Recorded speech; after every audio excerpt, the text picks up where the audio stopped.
Perkenalkan, nama saya Indri Hapsari. Saya umur 42 tahun. Anak saya 5, laki-laki semua. Cucu saya 1, perempuan. Kemudian saya bekerja di kantor saya sendiri. Saya advokat di Malang.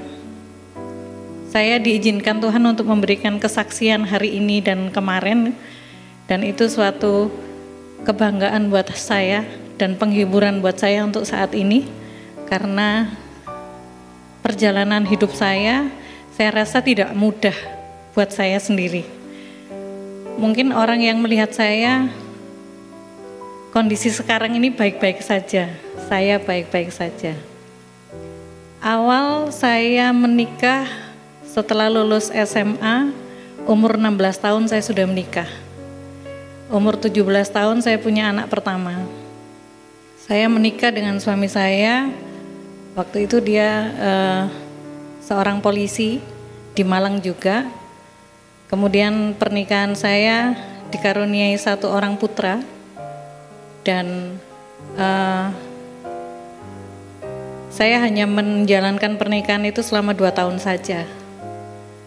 Karena ada hal-hal yang menurut saya membuat hati saya sakit dan menangis.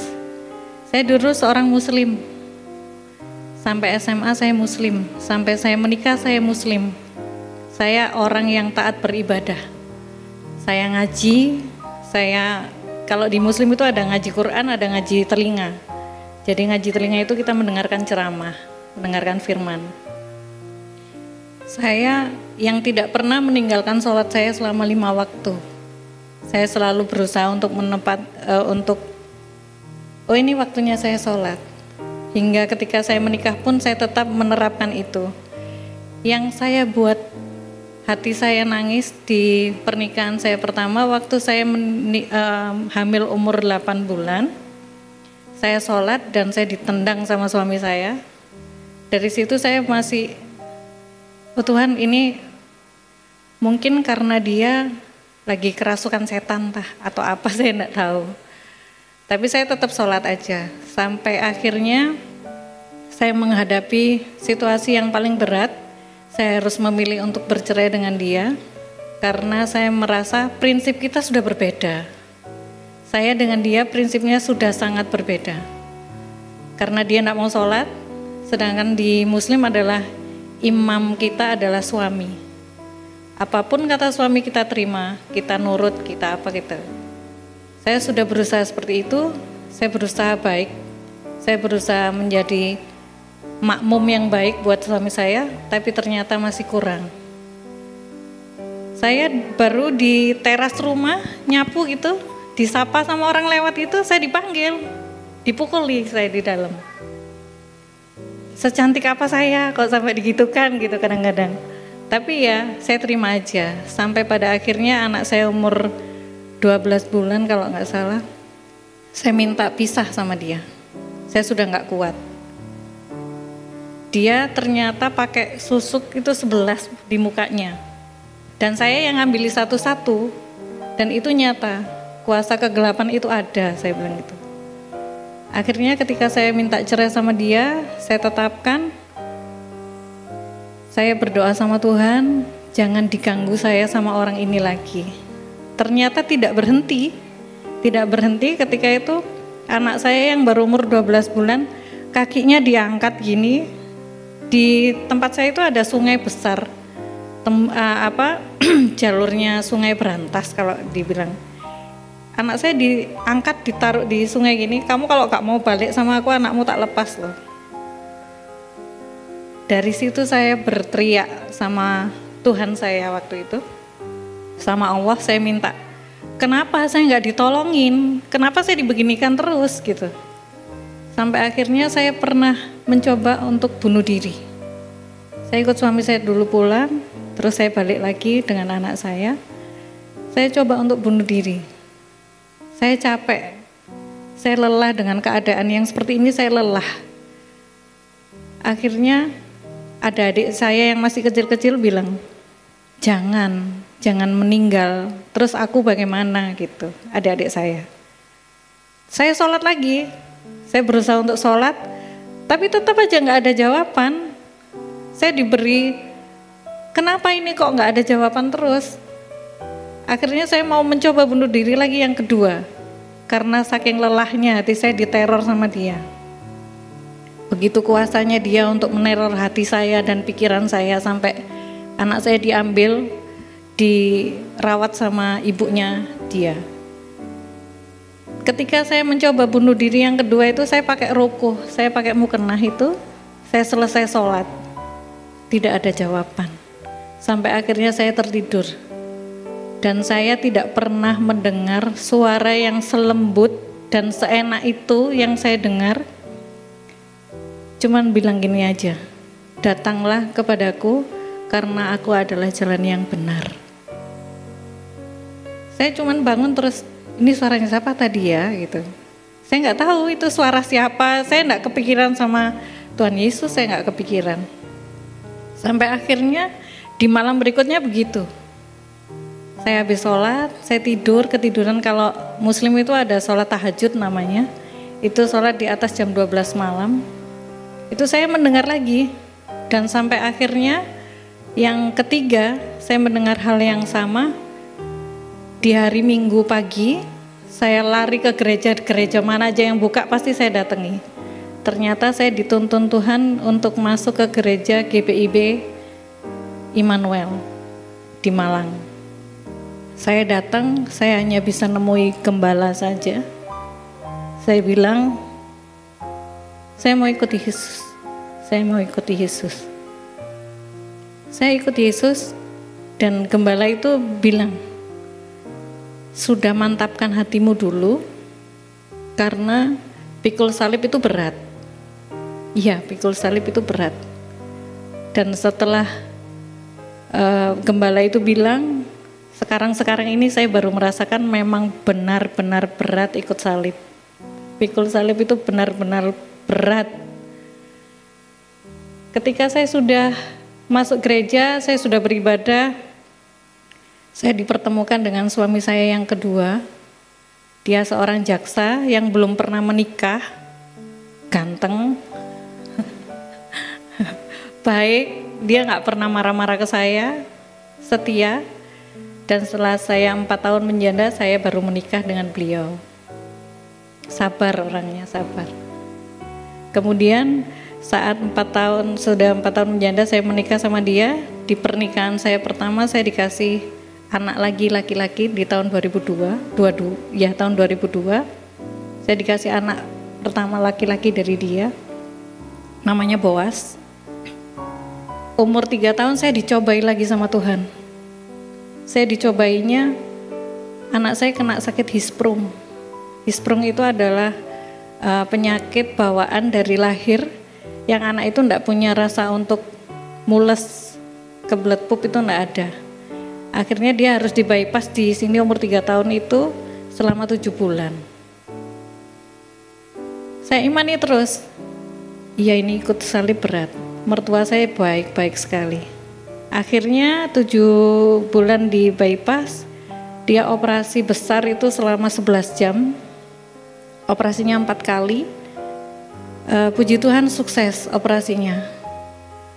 Lutut saya ini sampai sakit Bu Pendeta, karena saya berlutut terus, Tuhan ampuni saya, ayo jangan saya dicobai terus, saya capek. Dari awal saya udah bilang saya capek, tapi Tuhan tidak berhenti. Cuman saya dikasih kelegaan ketika anak saya operasi keempat itu, dia umur 4 tahun. Saya dikasih kelegaan dari 7 orang yang bareng operasi anak saya, hanya anak saya yang berhasil. Puji Tuhan. Kalau dokternya ketemu Boas sekarang itu mesti dipeluk sama bilang, kamu anak hebat gitu. Puji Tuhan, saya senang sekali dan saya berterima kasih sama Tuhan. Kemudian di tahun 2007 saya diberikan anak lagi laki-laki namanya Jonathan. Terus 2008 saya dikasih anak namanya Samuel. Kemudian di tahun 2014 saya dikasihkan anak lagi namanya Aldrich. Dan anak itu paling lucu, paling ganteng, paling menghibur sekali, dan kami semua sayang sama dia. Di bulan Februari dia lahir sehat, tanpa kurang sakit apapun, ceria, menghibur kami. Di tahun 2014 juga bulan November, Aldrik diambil sama Tuhan dengan kondisi yang baik-baik saja. Saya bilang, hari itu saya bilang Tuhan jahat. Tuhan sangat jahat sama saya. Saya masih netei Aldrik. Saya masih mau menyusui dia. Ketika ibu-ibu menyusui kadang-kadang kan merasa kalau anak ini haus, itu kita merasa sakit. Saya tidur di makam. Saya berharap anak saya bangun dan teriak-teriak minta bukain peti. Saya tidur di makam selama 1 bulan, saya enggak mau pulang. Kalau saya dibilang, kamu gila? Iya, saya gila. Kasih aku makam di sebelahnya anakku, nanti kalau aku mati aku tidur di situ aja gitu. Jangan ditaruh di mana-mana. Akhirnya sama Tuhan saya disadarkan oleh anak-anak saya yang lainnya. Boas datang ke saya, Ma, kalau mama kayak gini terus aku sama adik-adik bagaimana? Dia waktu itu masih kelas 3 SD. Saya bangun lihat anak-anak saya datang ke gereja, saya minta ampun. Dan saya baru merasakan bahwa Tuhan itu pencemburu dan dinyatakan saat itu. Karena ketika kita mau beribadah, Aldrik tidur selalu bilang, nanti aja Ma, Aldrik masih tidur. Ya yos nanti aja. Kalau anak saya namanya Aldrik itu tidur, kakaknya rame itu, saya marahi anak-anak saya. Pokoknya saya mengistimewakan dia lebih dari anak-anak saya. Dan Tuhan memang menyatakan, aku cemburu ke kamu dan aku marah ke kamu karena apa yang aku kasih ke kamu tidak kamu pelihara dengan baik gara-gara anak ini. Anak saya sakitnya itu enggak ada. Jadi cuman habis bercanda, tersedak, gagal nafas, saya bawa ke rumah sakit. Cuman 2 jam dia diinfus enggak bisa masuk. Dia melepaskan tangan saya. Marah saya di situ. Itu yang terjadi. Kemudian saya diberi penghiburan sama suami saya. Ayo pindah rumah aja biar enggak keinget-inget Aldrik. Saya pindah rumah. Tahun 2014 Desember saya pindah rumah. Suami saya lagi Natalan sama saudaranya. Saya pindah rumah sendiri. Saya nggak mau ikut, saya nggak mau ketemu orang, saya nggak mau dibilangi sabar ya Andri, sabar. Karena saya tahu saya itu orangnya nggak mau dikasihani. Akhirnya di tahun 2015 saya diberi mujizat lagi. Saya hamil tapi luar kandungan. Dokter saya tahu kalau saya ini orang paling bandel. Yang pasien yang nggak pernah bisa dibilang itu saya. Dari ini kamu hamil luar kandungan 1,7 cm, harus dioperasi, ovariummu harus diangkat 1. Saya datang ke dokter untuk cari solusi, bukan untuk mengurangi 1 organ saya. Saya nggak mau. Loh nanti kalau pecah itu kamu mati, nggak apa-apa saya mati. Apa tujuan hidup saya? Mati kok dok, saya bilang gitu. Akhirnya dokter Bambang bilang, kamu tak coba obat ini ya, tapi imunmu mati semua. Coba aja. Saya tetap minum obat, imunnya saya mati selama 2 minggu, sariawan semulut, dan akhirnya gelontor semua. Suami saya nangis-nangis karena lihat mulut saya berdarah. Saya lihat suami saya dan anak-anak saya selalu bilang, Tuhan ini maksudnya apa lagi gitu, kenapa kok begini terus gitu, loh sakit loh ini gitu, saya nggak bisa minum, saya nggak bisa makan, sakit loh gitu. Tapi saya imani aja maksud Tuhan apa, bukan saya merendah, saya nantang Tuhan, maksudnya Tuhan apa ke saya, itu yang terjadi. Dan setelah saya sembuh dari itu, saya diberikan anak namanya Nathan. Diberikan anak. Saya sama suami saya sepakat ini anak terakhir. Iya. Tahun 2016 bulan April dia lahir. Bulan Juli suami saya meninggal. Saya nggak bisa berkata-kata apa lagi. Saya cuman bilang, Tuhan Yesus kok baik banget ya sama saya. Cintanya secinta apa sama saya sampai saya harus kayak gini dengan saya menggendong anak saya umur 3 bulan. Saya harus menyaksikan suami saya meninggal. Dan anak-anak saya masih kecil-kecil. Yang nomor 1 baru SMA. Yang nomor 2 baru SD, masih SD kelas 6 kalau nggak salah. Yang kecil-kecil kelas 1 sama kelas 2. Ini saya gendong terus saya ngapain? Saya berbuat apa dengan usia saya yang 35 tahun menjanda ini? Terus saya harus bekerja apa? Saya bilang gitu. Akhirnya di tahun 2016 saya terpuruk, 2017 saya terpuruk. Tapi saya tetap berusaha dan meyakinkan diri saya bahwa ada maksud Tuhan yang baik buat saya. Dan tahun 2018 saya mulai beraktivitas di advokat lagi. Saya menjadi pengacara. Berjalan kehidupan saya dengan baik-baik saja. Tahun 2019 saya sidang MK di Jakarta. Saya meninggalkan anak saya 3 bulan.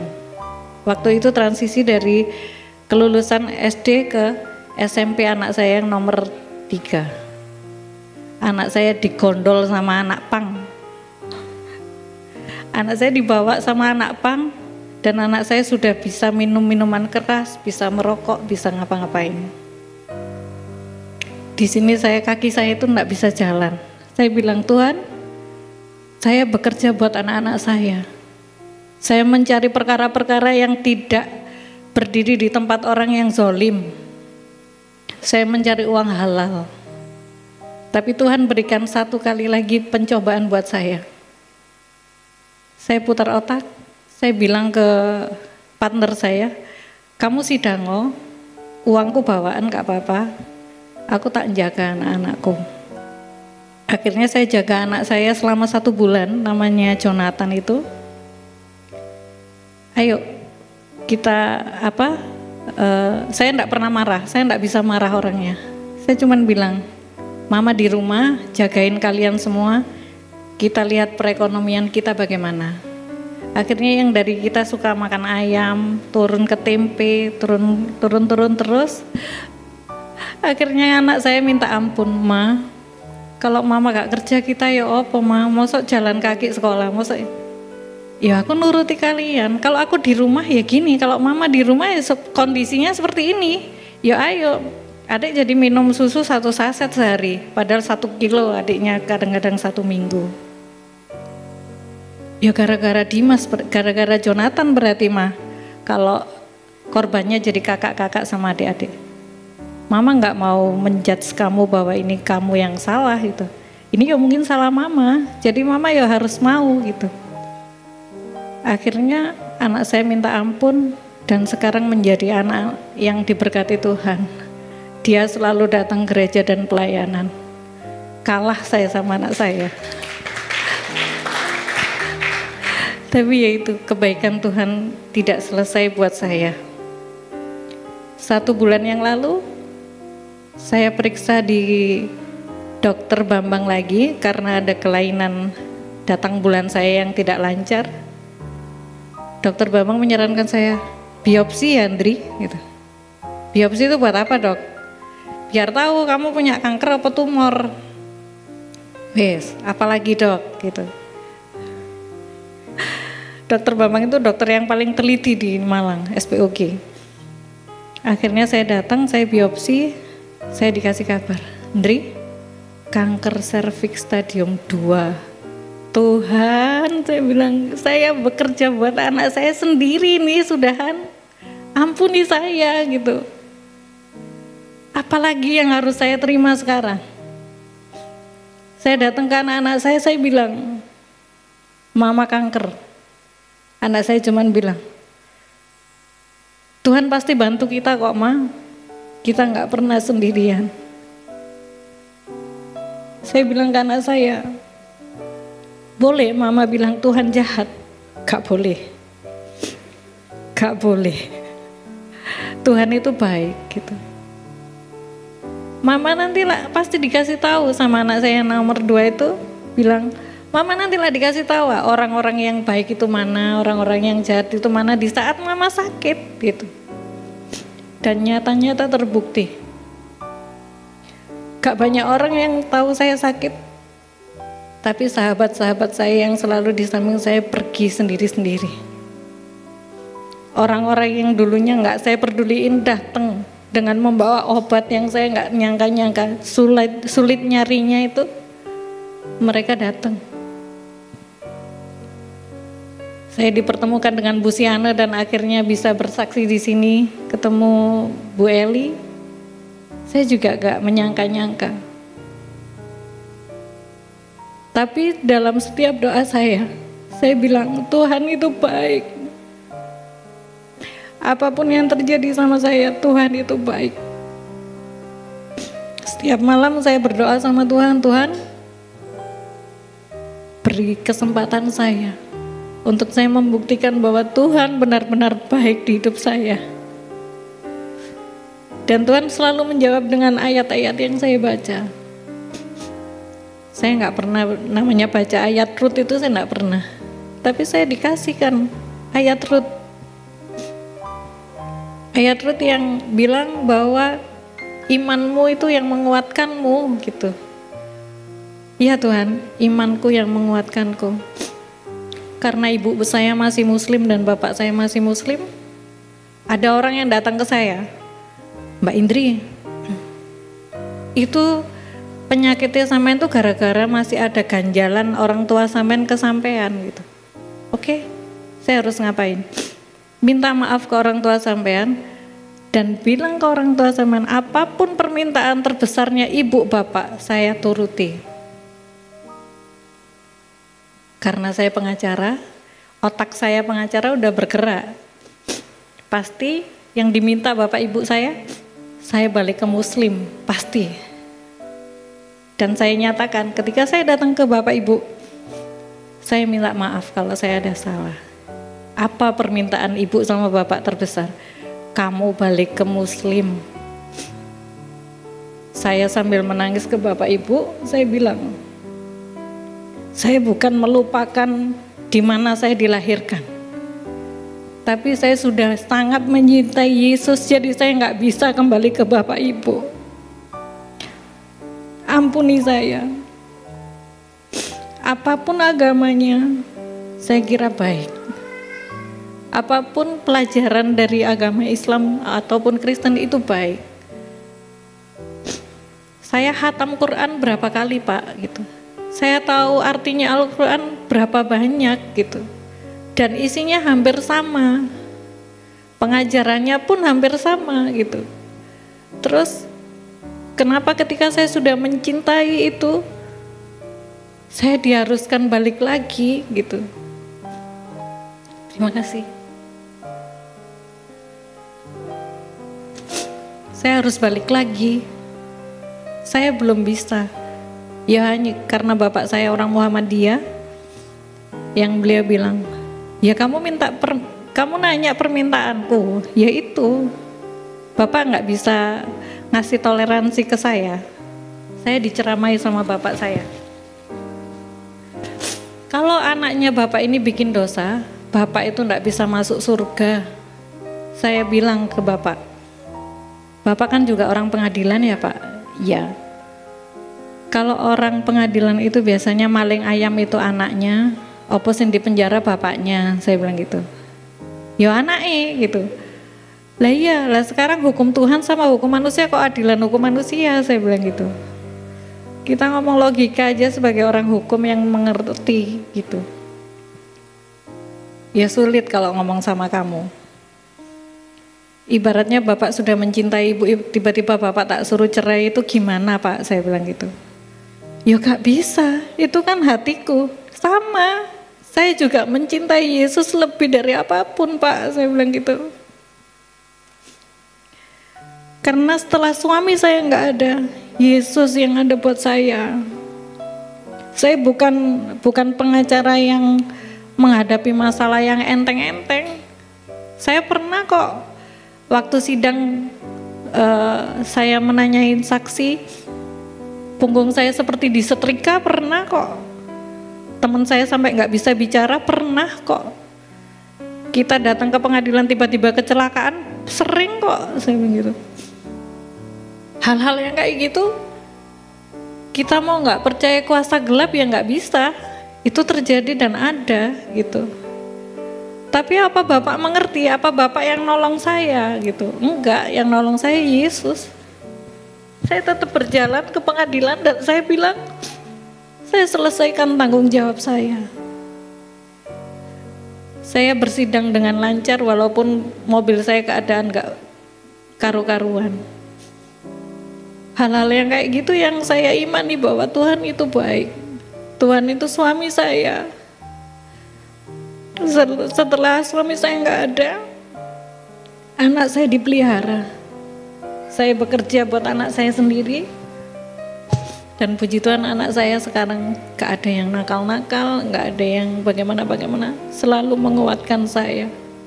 Tahu saya sakit, saya bilang ke anak saya, jangan pernah anggap mama sakit. Aku gak mau sakit gitu. Mama ini sehat. Ketika saya tidur, buka pintu pelan-pelan, ada yang pegang batuk, ada yang pegang ini. Mama butuh minum gitu. Ya ampun Kak, mama iso jalan loh, enggak apa-apa gitu. Ya gak apa-apa gitu. Mama headnya gimana headnya? Enggak apa-apa, enggak bagaimana gitu. Mama kerja masih kuat, kerja kuat. Karena mama enggak sakit. Ibaratnya orang jalan kesleo itu loh mama, bukan penyakit kanker yang mematikan. Terus mama maunya gimana? Mama maunya sehat. Dan mama butuh dukungan kalian untuk sehat. Jangan buat mama seperti orang yang sakit, yang gak bisa sembuh.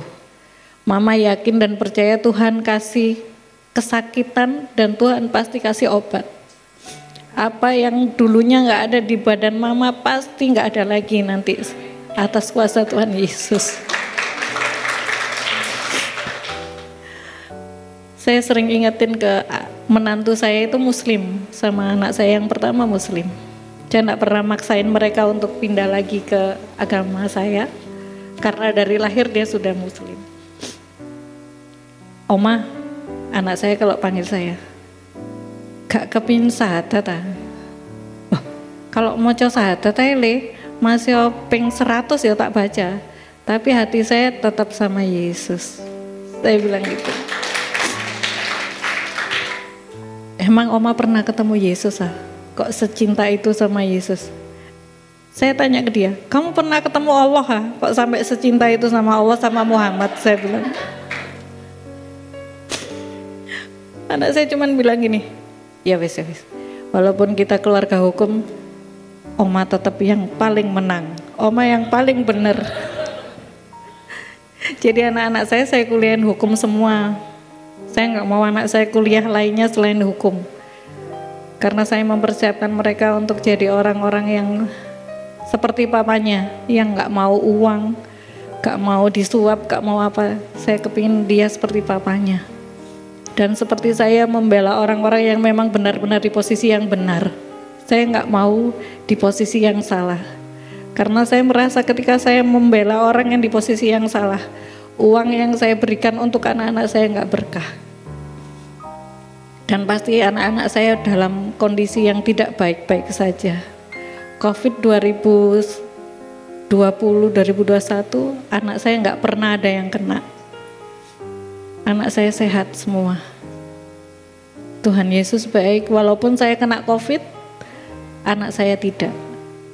Dan mereka saling support untuk merawat saya. Anak-anak saya luar biasa. Saya dikasih Tuhan anak-anak yang sangat luar biasa.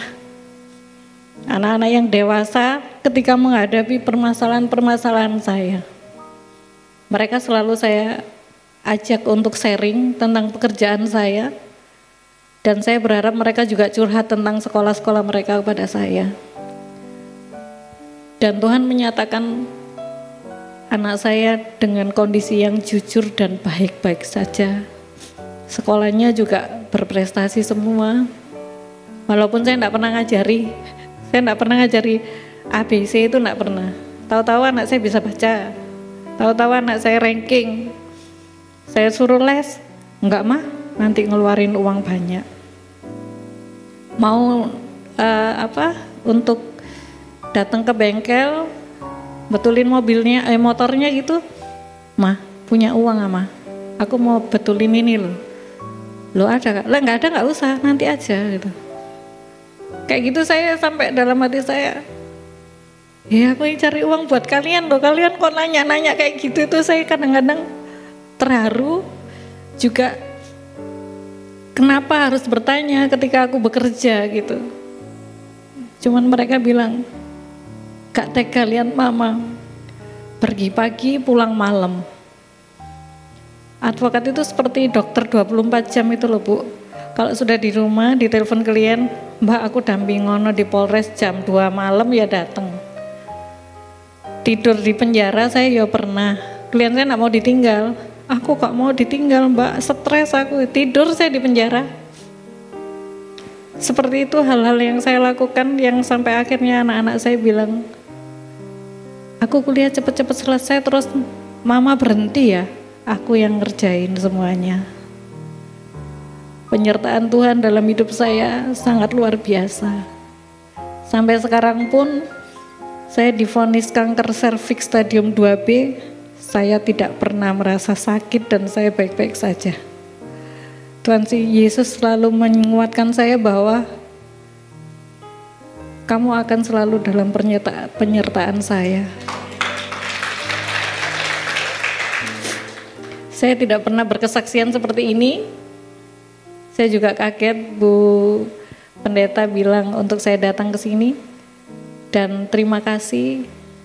Mungkin pengalaman saya bisa menjadikan orang-orang yang dipilih oleh Kristus lebih kuat di dalam Tuhan Yesus. Terima kasih. Shalom, selamat siang.